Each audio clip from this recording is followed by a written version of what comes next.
Higher Life Institute welcome all of you to this online presentation, followed by question and answers on the topic of the institution of caste in India, past, present, and future. I would love to take this opportunity especially to welcome our speaker, Swami Bodhananda Saraswati ji. He's also referred fondly as Gurudev. Gurudev believes in the fundamental unity of life and in the freedom of the individual as the uncompromising value. A few more words about Gurudev. He, in his growing up years, he was disinterested in the ordinary and sought to find the light that was beckoning him. He walked, he meditated, he kept silent, and he read. He was a brilliant student, graduated with government scholarship from Christ College, Irinalakuda, Kerala, and subsequently chose economics and political science for post-graduation. His favorite subject continued to be economics. Gurudev spent years in the Himalayas in silence. He is filled with compassion, love, and has a crystal clear vision that illumines even the darkest corners of the human mind. Gurudev is the spiritual guidance and the inspiration for Sambodh and its sister institutions in India, North America, and the rest of the world. They conduct programs and projects for the study and propagation of Vedantic scriptures, research on Indian management, and contextualizing it in the contemporary economic and geopolitical context. They run ashrams to set our minds high and meditate in unison with the harmony of Mother Nature. Living with nature, they conduct social service activities for the minorities and underprivileged. All these are blooms of his divine vision, flowing through his devotees and associates in different parts of the world. His vision gave rise to the idea of Bodhananda Research Foundation for Management and Leadership Studies, which is a trust to foster human potential development and to develop leadership through dialogue in management. He has authored several books, some of which being Indian Management and Leadership, Gita and Management, 7 Hindu Scriptural Laws, Leadership Excellence and Soft Skills, Foundations of Leadership Excellence, Hindu Dharma for the 21st century, Mahabharata and Management, Happiness Unlimited, Self-Unfoldment in an Interactive World. Welcome, Swamiji. Before we move into our topic, I would request our friend, Mr. M.L. Ramprakash, to say a few words about the Institute. Over to M.L. Ramprakash.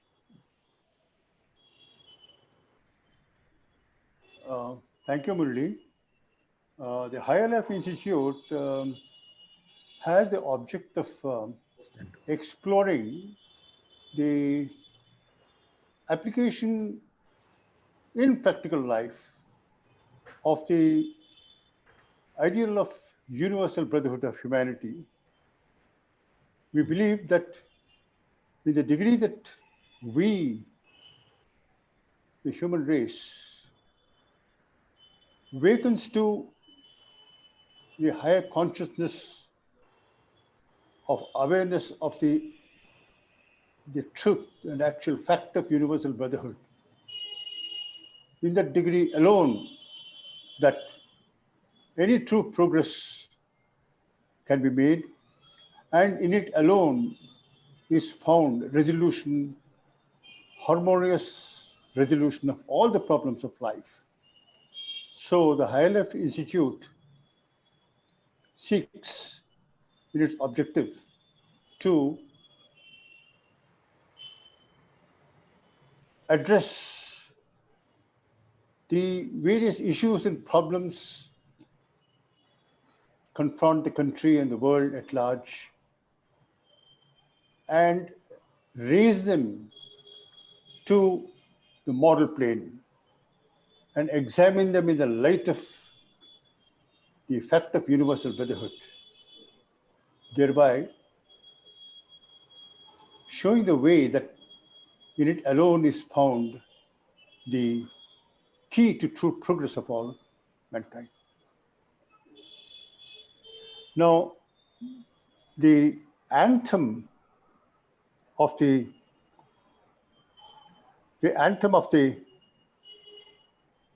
Institute is adopted from the composition which the senior Kanchi Swamiji had made. So it is the anthem reflects the true spirit of the objective of the Higher Life Institute, Maitriyam Bhajata. So we will play the anthem very short, reflect on it for a while, and then we can move further for the talk. Venkat, can you play the anthem?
Thank you.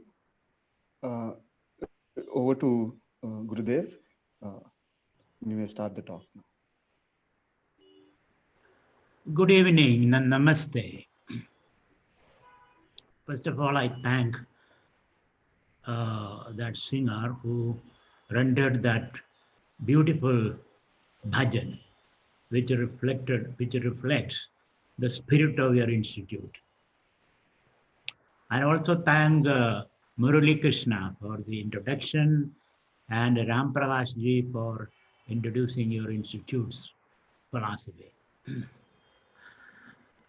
Today's topic is the institution of caste, past, present, and future. A very sensitive issue which we are going to discuss, which can raise passions in political field and in the society. So we have to be very careful when we discuss this issue. When we reflect on the caste problem or caste institution of caste, 2-3 things comes to our mind. One is we all agree that the central problem of caste is untouchability. And we should recognize that, untouchable, meaning 15% of the population, Indian population, which constitute the Dalits, and 7% of the STs, scheduled tribes. That means 25% of our population have been marginalized, segregated, insulted, and they were denied their agency so that they can create their own future in their own way. They have been exploited. These are historical truths. We cannot deny that. And at the same time, their services were used by the upper caste. So the central problem with the caste, the institution of caste, is untouchability. The second is the historic injustice. Today, nobody practices untouchability except in some remote villages. But the historical injustice done to them by the upper caste, and it has to be rectified. We have to take affirmative action so that we can create a level playing field for all Indian citizens to discover their potential and express their talents and contribute to the development of India. You cannot segregate people so that we lose their talents and their contribution. So these are the three things that comes to my mind from the contemporary sensitivity. These are the three things. There is a problem of untouchability. There is a problem of injustice done to these 25% of our population. And the third is we do need a level playing field so that our entire population can be mobilized in addressing the issues that India is facing. Everybody agrees to that. But at the same time, we have to have a very objective analysis of this institution. Why this came into existence in the first place? What are the socio-political, economic conditions in which this institution came into existence? We have to analyze it. So I'll be going into the past, beginning from the Vedic times, 4,000 years ago, 6,000 years ago, and then coming to the contemporary world or contemporary India. So there are three important words. One is Jadi, the other is Varna, and the third is Gotra. Varna means the division of society according to the temperament and training and social function of the individual. That's the meaning of Varna. Temperament, training, and social function. So accordingly, individuals are grouped into Varnas. There are essentially four Varnas: Brahmins, Kshatriyas, Vaishya, and Shudra. And those people who don't come into this system, they are called Chandalas. And then there are Mlechas. Mlechas are foreigners. They have nothing to do with this particular system. They are foreigners. They have their own way of dealing with the life and organizing their societies. So you can say these six divisions: the Brahmana, Kshatriya, Vaishya, Shudra, we constitute the Varna system, and then the Chandalas outside the Varna system, and the Mlechar who are foreigners. So this was a very scientific way of dividing the society or organizing the society. And the society was supposedly run by or ruled by a Rajarshi, a king assisted by a Rishi. That's a combination, Raja and Rishi, Rajarshi. Like Janaka and Dasharatha, Janaka and Yajnavalkya, or Vasishtha and Dasharatha. Vasishtha was the Rishi, Dasharatha was the king, Yajnavalkya was the Rishi, Janaka was the king. So the king always got advice. This is the ideal system, Varnashrama Dharma. So Varna means their disposition and training and their social function. Ashrama means the age, to which age you belong. So a human life is divided into 4 stages: Brahmacharya, Garahastya, Vanaprastha, and Sannyasa. Very scientific. So this Varnashrama Vyavastha or Varnashrama system was highly efficient once upon a time. I'm talking about a time period from the Vedic to the 7th century AD India, about 4,000 years. During this time, the Varnashrama system was very efficient. There was no untouchability at that time. Of course, people lived in their own respective locations. They had their own food habits, their own training, because training were given from parent to the children. As the Varnashrama Vyavastha was based upon the birth, because there was no public institutions. So the parents taught to the children. So the family vacation, everybody followed their family vacation. So this Varnashrama system were very efficient. And India created one of the world civilizations, one of the very powerful civilizations. India was a very rich country. And India sustained a large population by following this Varnashrama system. And we have seen, whether you read Arthashastra or Mahabharata or Ramayana, we find this Varnashrama system was recommended. Or you find a lot of theories about the efficacy of this Varnashrama system in all these fundamental texts. So I would say this Varnashrama Vyavastha was the dominant form of organizing the society and governing the society during these periods from Vedic to the 7th century. And you find most of the kings were Shudras historically. Chandragupta Maurya was a Shudra. Nanda was a Shudra. Most of the kings were Shudras. So there was no discrimination or untouchability or anything at that time. It was a very efficient system of organizing the society. And when I read Plato's Republic, you find Plato also recommended this kind of organizing the society. He talked about the rulers, fighters, and the commoners based upon their temperament and training. Of course, in ancient Greece, especially in Athens, 60% of the population was slaves. Only 30% was citizens of that beautiful city-state, Athens. So this was the form of organizing society efficiently, whether it is in Greece or India, or even if you take China, the meritocracy of China.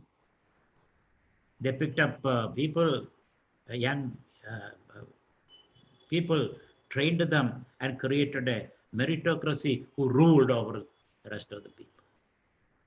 So this, I would say, Varnashrama Vyavastha, there was no caste system at that time. It's only division into 4 types, and it was very efficient and it worked very well. Then the second stage, from 7th century AD to 1857, let's say about 1,000 years, India's history went a radical change. Just as the Greek people were overrun by the Romans were overrun by the northern pagans, European northern pagans.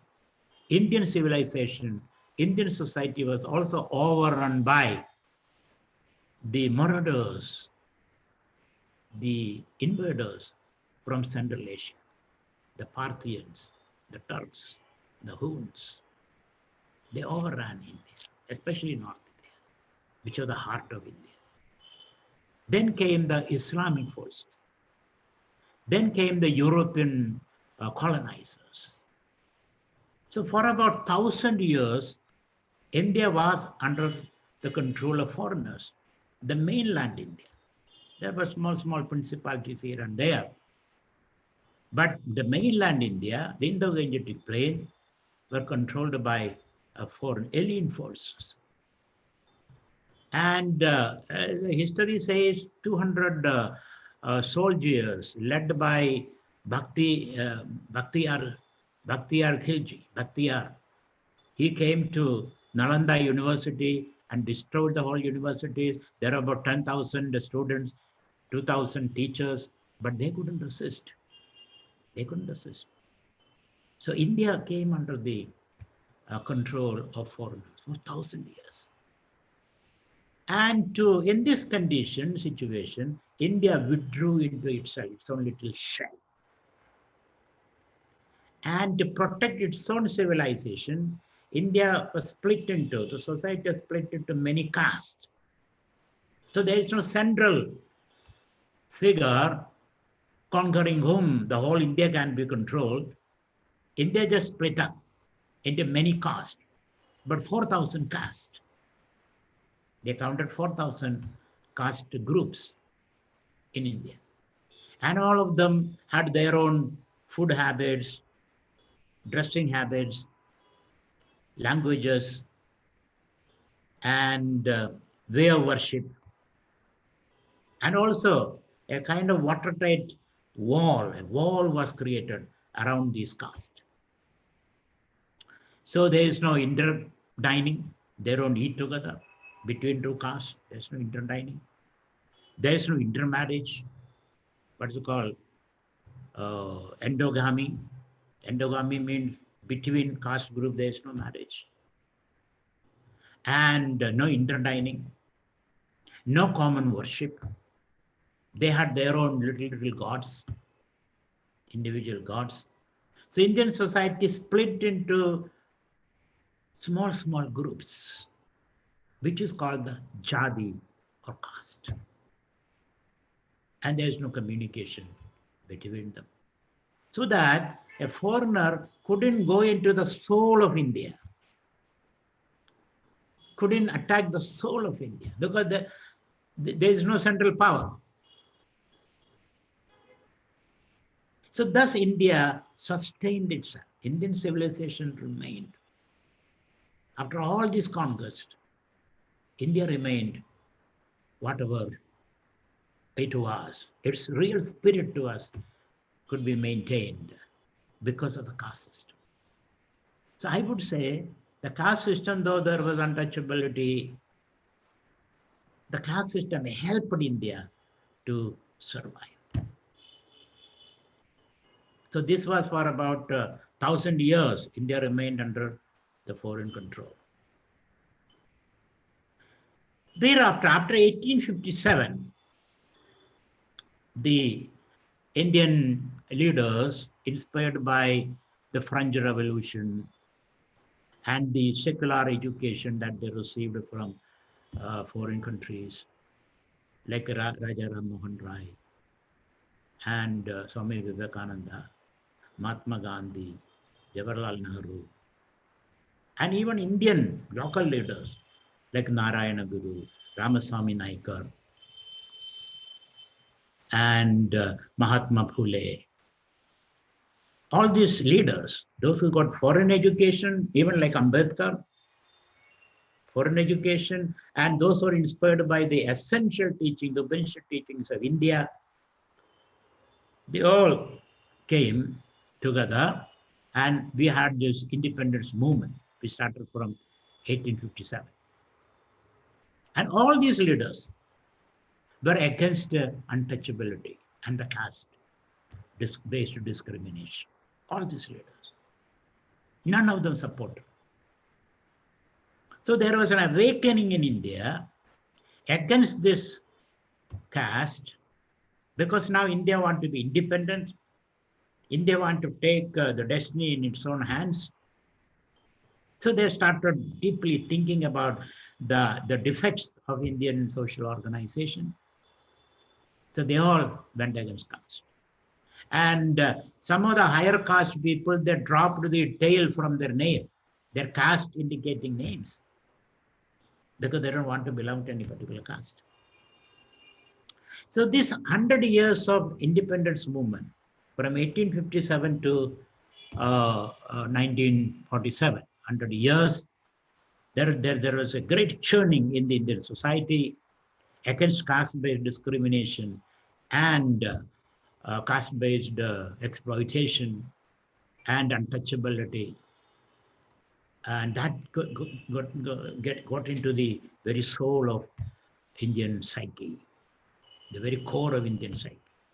Now, none of us, whether you belong to upper caste or lower caste, support untouchability or exploitation of one group of another group.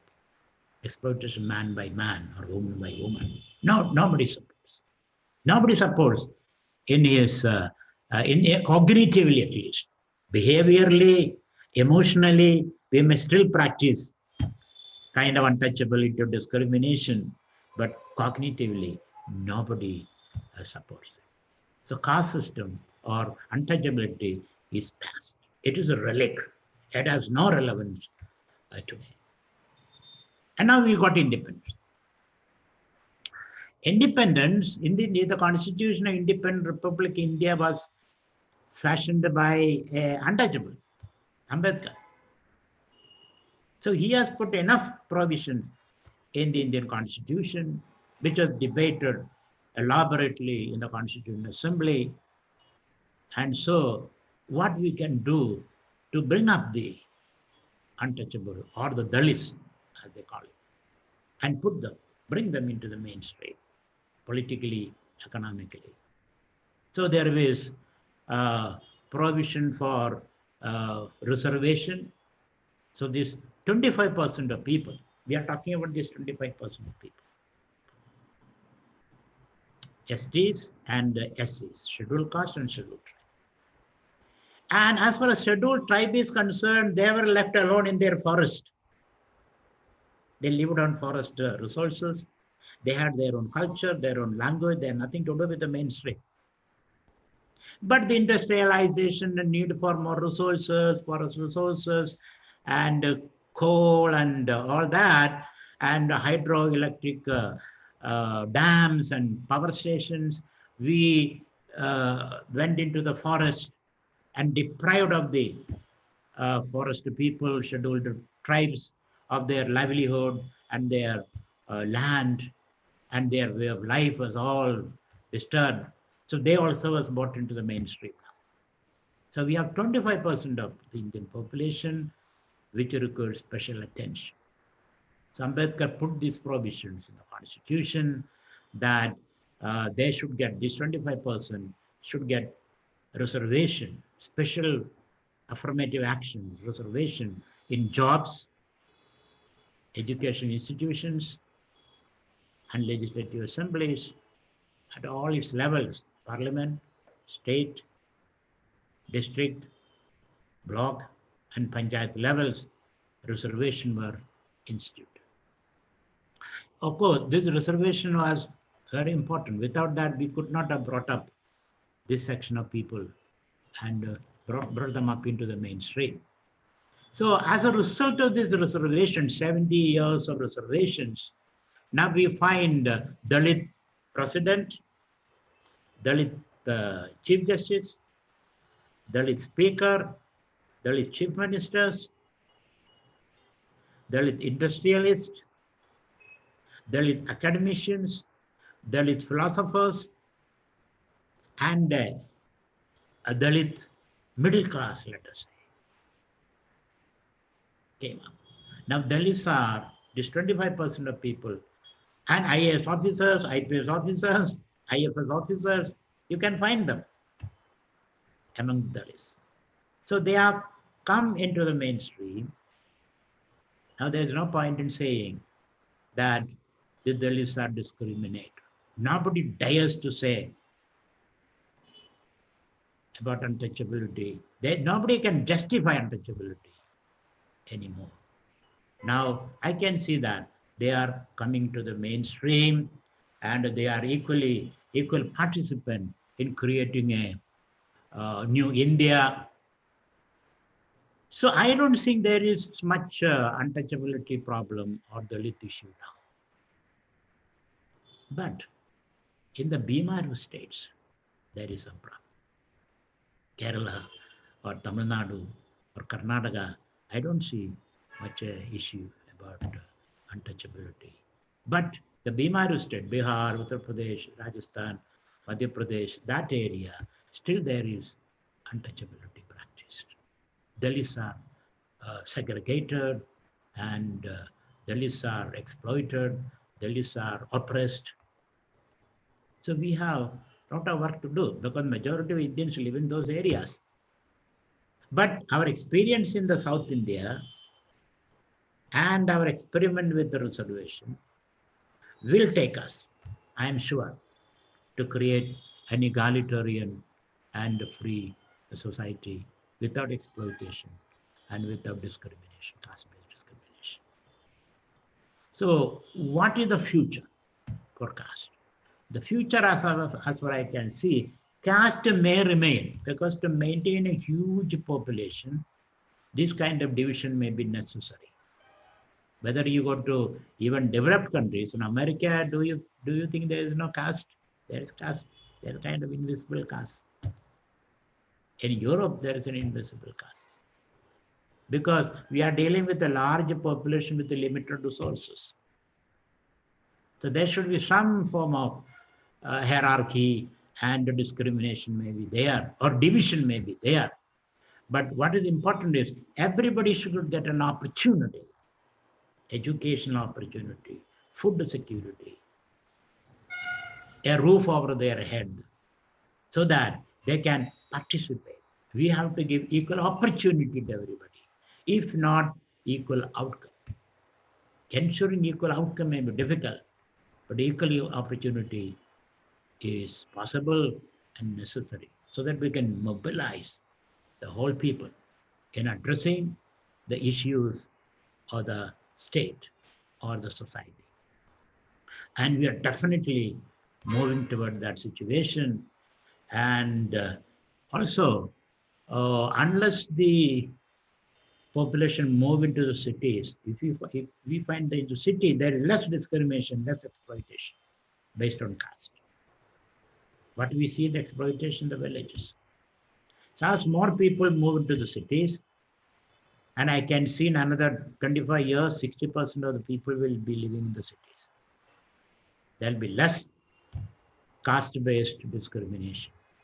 And I am sure the dreams of the framers of Indian Constitution and the founding fathers of Indian Republic, their dream of creating an egalitarian, a free society where all Indians will have equal opportunity, if not equal outcome. And that's my understanding of the caste system. Thank you very much. And I will try to open it for a discussion.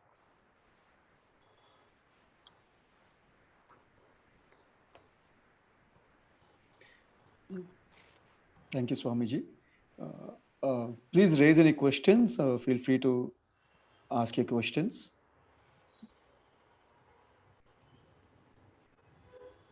Just make sure you unmute yourself. Yeah, Swamiji, I have a question. Here you mentioned that caste division, even today, may be necessary. Of course, it cannot be wished away or washed away. But what are the basis for the statement that caste division may be necessary even today? Because the talents are distributed unevenly in the society. And resources are limited.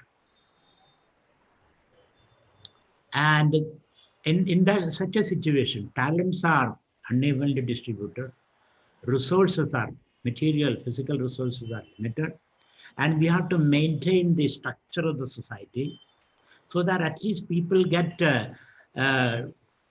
meals and food and an accommodation and some job to ensure that you may need a method of organizing the society. And we cannot expect everybody having the same talent. Everybody has access to the same resources. Everybody have access to same educational opportunities because we don't have the resource. Just as 1.5 kilogram of brain, gray matter in the brain, controls the whole system of the body. This gray matter is only maybe 3% of our weight, but that controls it.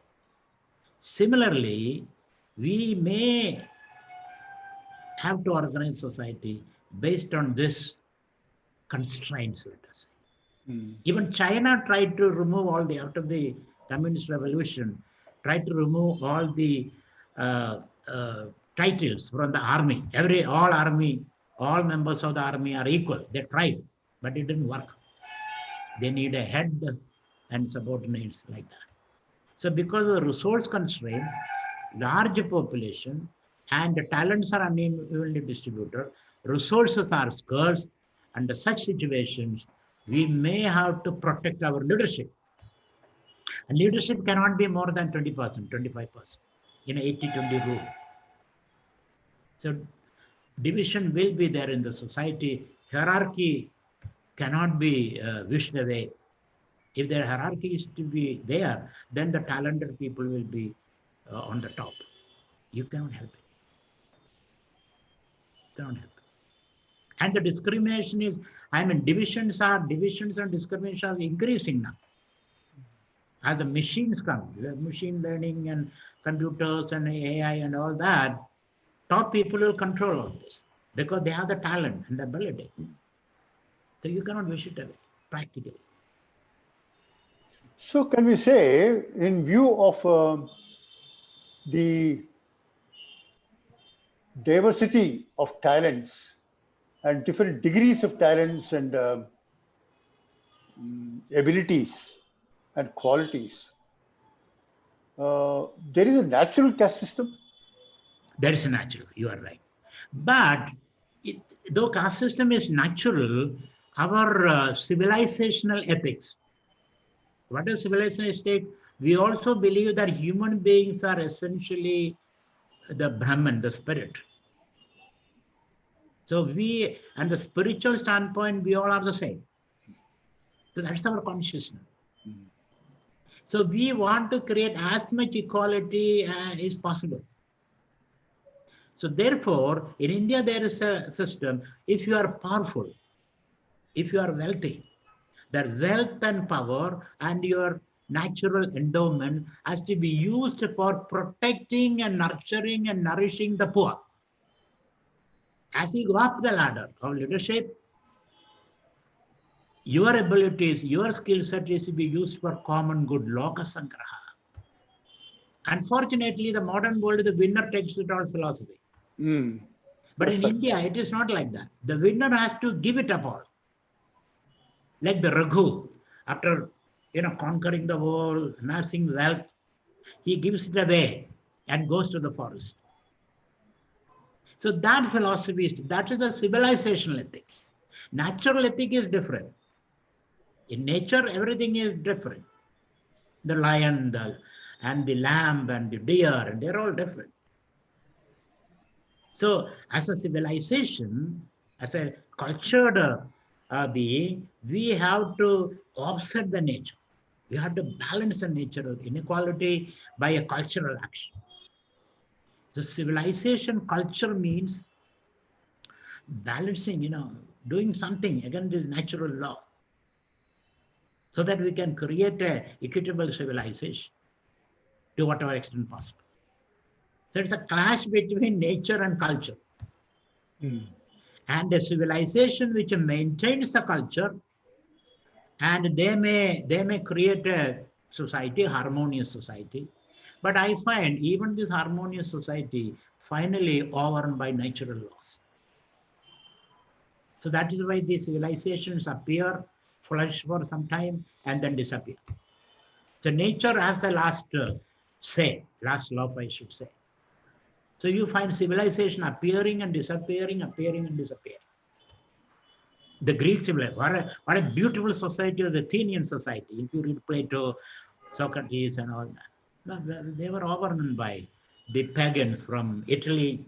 An Italian created a great civilization overrun by the pagan from Germany. So, it's a civilization is a very delicate plant. It requires a lot of conditions and it's very difficult to maintain because the leaders has to be exceptionally ethical. Then alone civilization can be maintained. And Shankaracharya says in Bhashya, but they lose their character and courage and valor because they become, they fall in their stature and character. It happens. So civilization disintegrates. Then after some time, the dark period, another civilization arises. It's a struggle between human moral consciousness and the natural order of things. Yeah. There's one more point.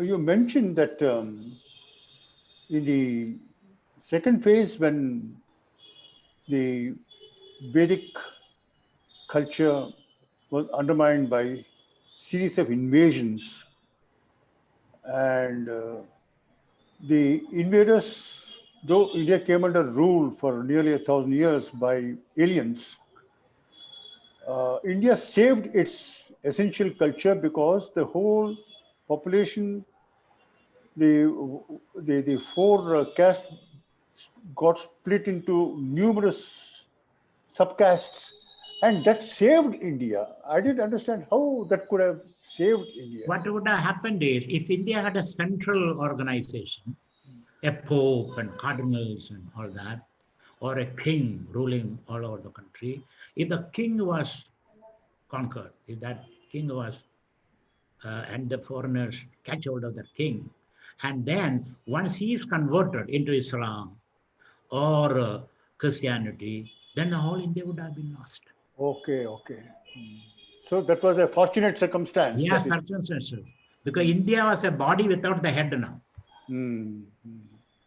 If India had a head, either a spiritual head or a political head, chop off that head and the whole India could have been converted. So India got split into small groups. So you don't know where to attack. That saved India. So caste system saved India. Though the caste system which saved India is not the true Varna Dharma. It's not a Varna Dharma. It's not true Varna Dharma. It is a, what I should say, something in distress. When you are in distress, your, basic emotions manifest. Or your culture disappears and you fall into different groups. It saved India one day. It is not a conscious choice that India made because there was no consciousness at that time. Consciousness means there should be leadership, hierarchy, harmony and all that. So India was not a one person at that time. India became many communities. Right. And then the British came. The British also helped India to unify. British helped India to unify their language, their cities, their universities, their electoral practices, parliamentary democracy, court and all that. It helped. The postal, their train systems and all that helped us. But in the ancient caste system of Varna Dharma, it was not based on birth at all, right? It was based on birth. Why it was based on birth? The reason was knowledge was transferred from father to son or parent to what? There was no public institutions. You see, today, anybody can go to a university and learn because there are public institutions. There was no public institution at that time. Everything was on the families. The kula and the Jadi. Kula was a subset of the Jadi. So whatever the father did, the children also did. And there was no technological or industrial progress at that time. The technology was very primitive. And society was split into small communities. There was no feudalism at that time. Feudalism means they conquered all those communities and created larger community. It was not there at that time. It was based on birth. Even today, things are based on birth, isn't it? Why Rahul Gandhi is a Congress leader? Why Hillary Clinton should get, the nomination of the Democratic Party? There is a lot of birth-based privileges even today.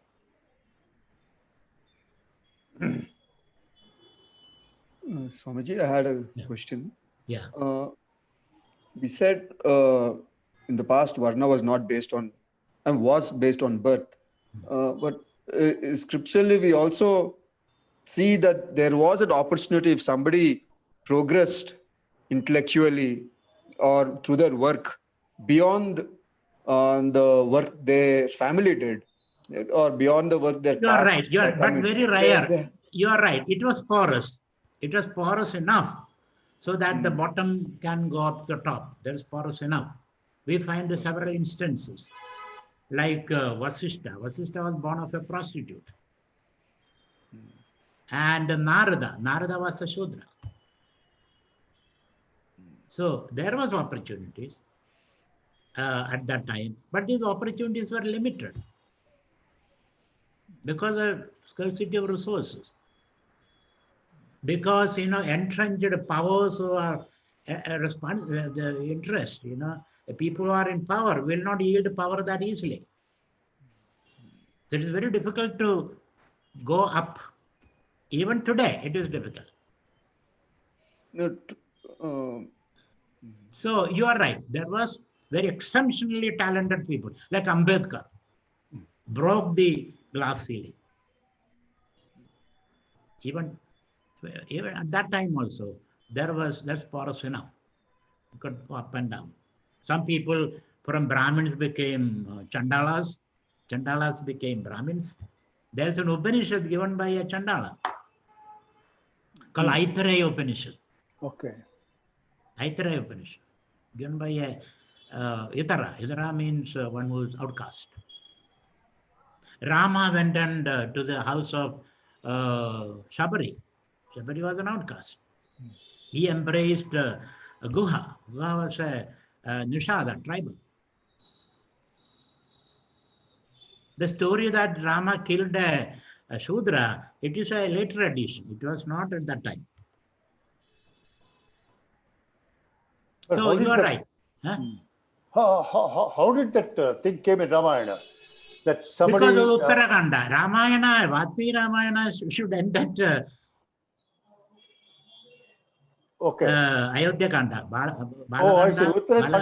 Ayodhya. Uttarakanda is a later addition.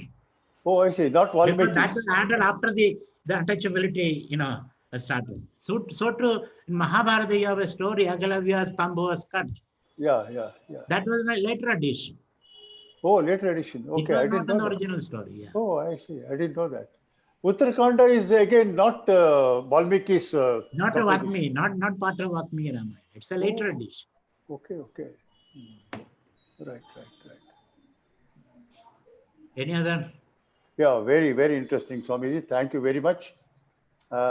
Just to briefly recollect, you touched on the subject under 3 past, present, and the future, and 25% of our population are marginalized, exploited, and though their services are used, and historical injustice have been done to them by upper castes, and all that have been addressed, and remedial measures have been taken, and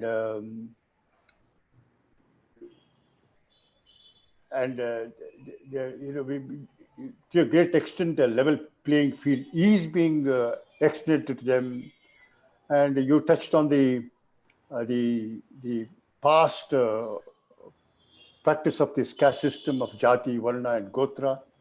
And you said that Varna was a division of social functions according to their temperament and training. And there were only 4 Varnas,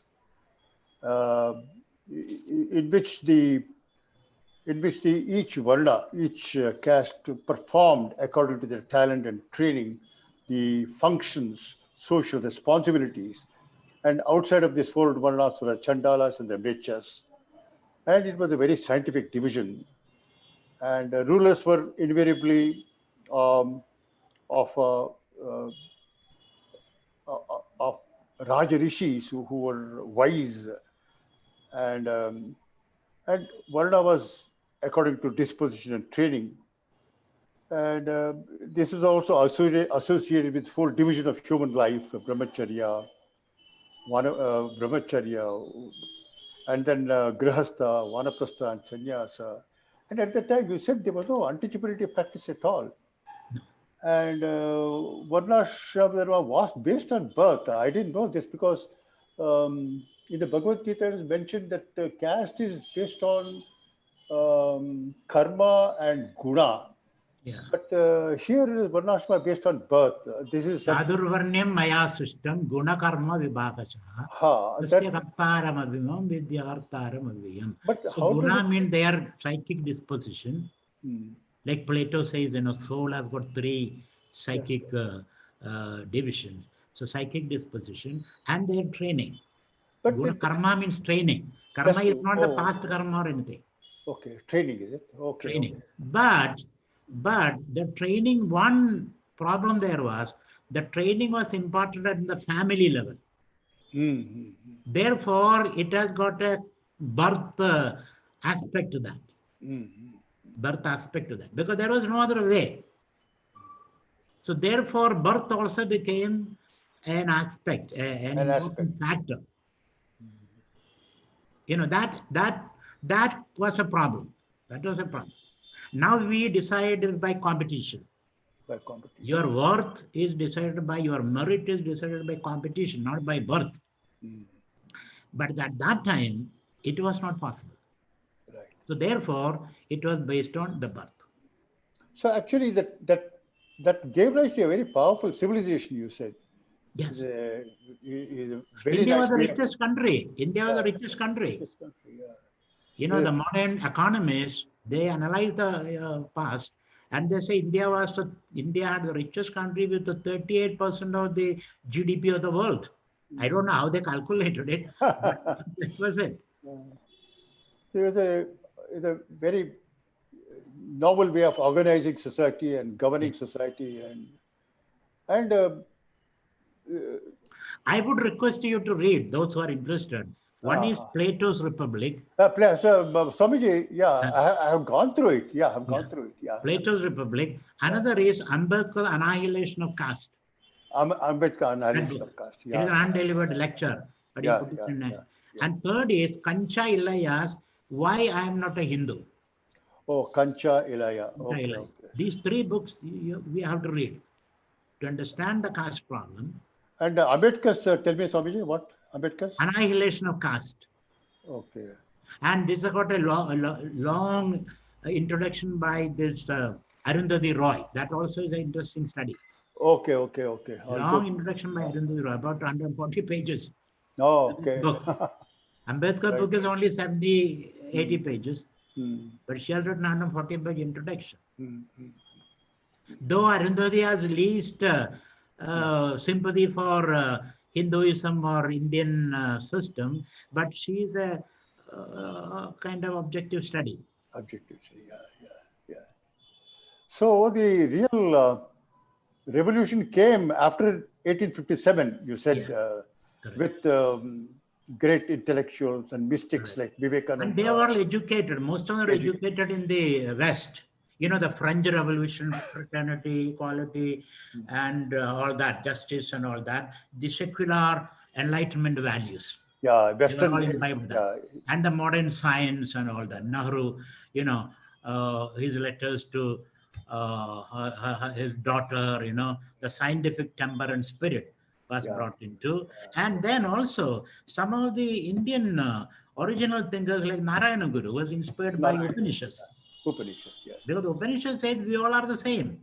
Brahma Vamshi Vayam, we all come from the same root with the different branches, different leaves, different all that. But our source is the same. So Narayana Guru, Dayananda Saraswati, they are all inspired by the Indian tradition. So India has the resource to address the caste system and inequality in the Upanishad. Even the Bhagavad Gita. The Bhagavad Gita says Shudras, women and Vaishyas are Pabayonayaha. Pabayonayaha means they were done injustice by the upper caste. The social Paba, not their past.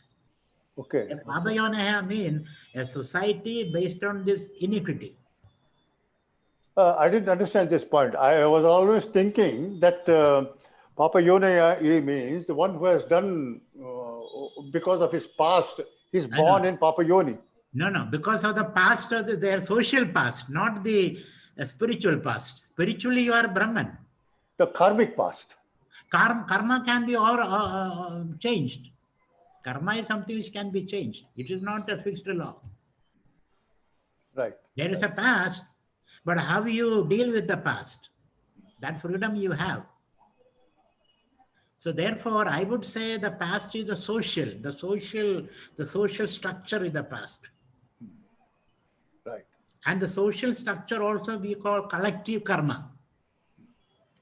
Gandhi is very interesting. When Gandhi came to Kerala, for that Vaikam Satyagraham, for temple entry, for scheduled caste, and Gandhi had a dialogue with the temple priest. Okay. So temple priest did not invite Gandhi to his house because he may pollute his house. So he built a small shed outside his house, and Gandhi was invited there, and there was a dialogue. So he argued these people are suffering because of their past karmas. Oh, okay. That was the point he was taking. That was his point he was arguing. So Gandhi said, don't you think you will suffer for the karma you are doing now? Yeah. Don't you think of your future? Right. So therefore, should you not reflect a little bit and change it? And then Gandhi left. Of course, Gandhi could not convince this person.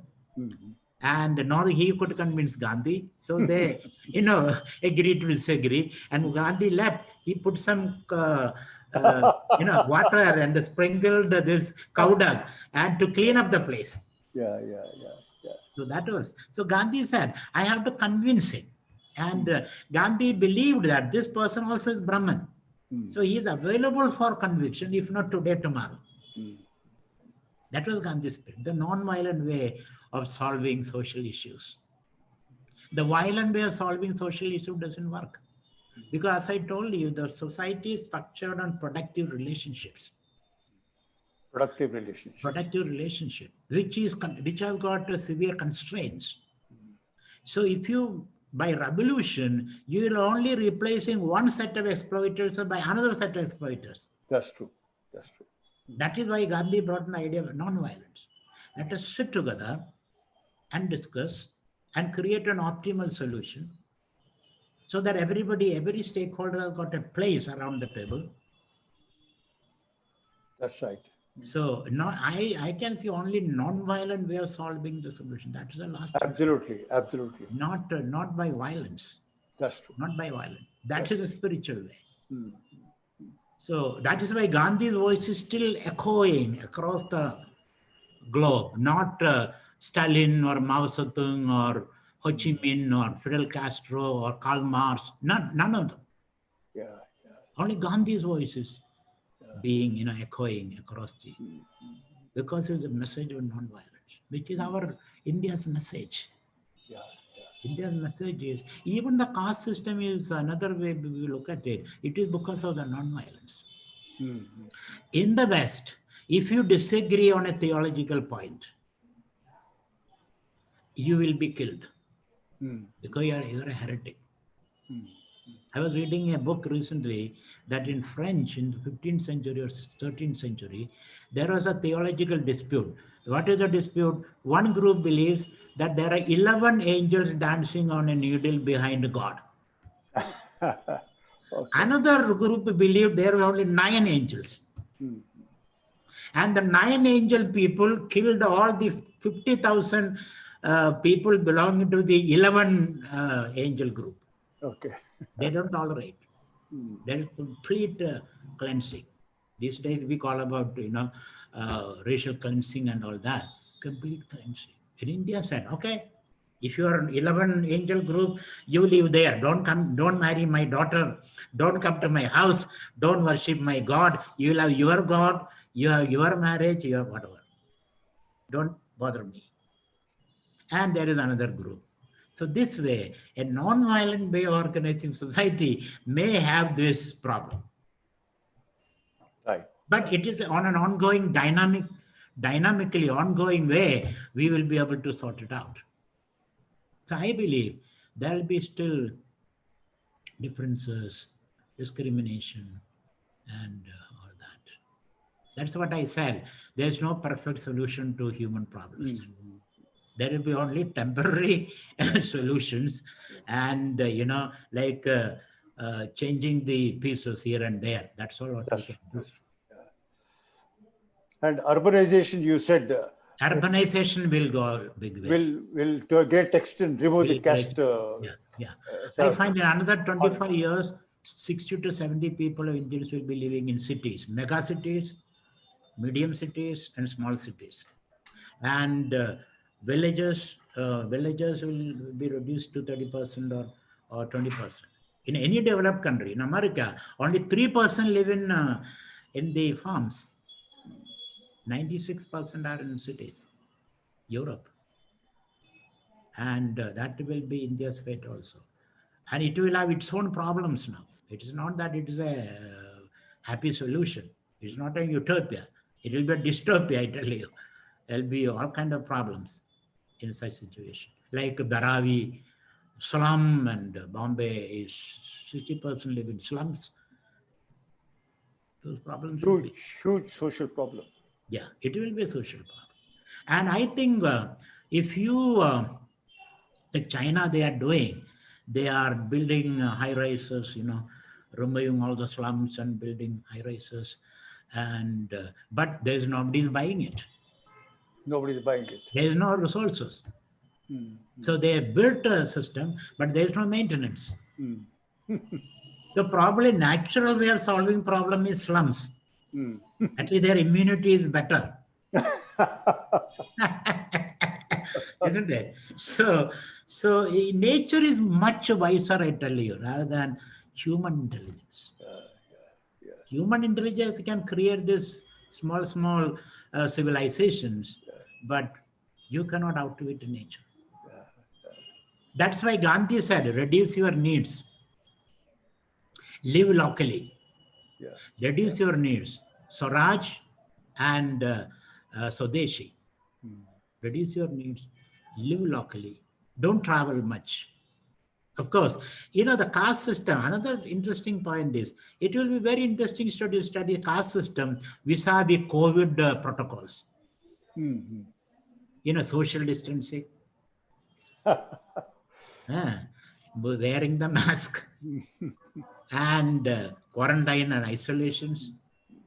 So these systems which emerge, they have their own natural logic. So we must study them from a sociological, philosophical, economic perspective. It is not just an emotional issue. That's true. There is a lot of other issues also. So even nature way, there seems to be a hidden purpose.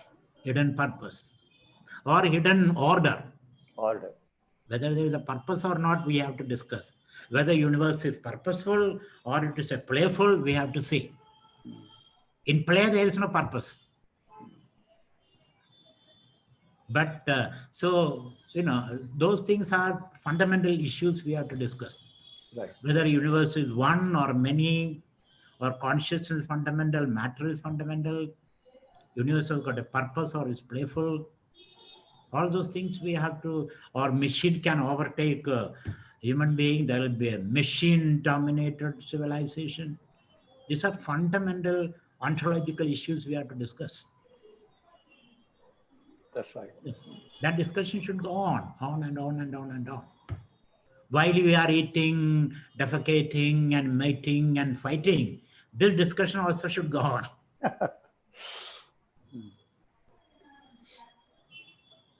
So thank you very much. So thank you, Swamiji. We have, in fact, I never looked at the caste system, the perspective you gave. So it gives me a food for thought. So I will study along the lines. And one more thing I tell you, India's highest ideal is a sannyasi, an an enlightened person.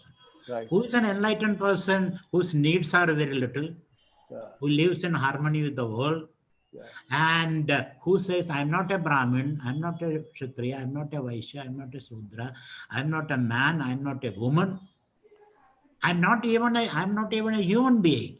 I am pure Brahman, That's right. pure consciousness.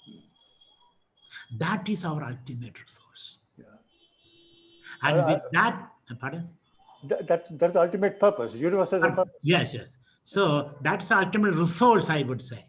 That's our ultimate resource. And you are already that. You don't have to become that. You're already that.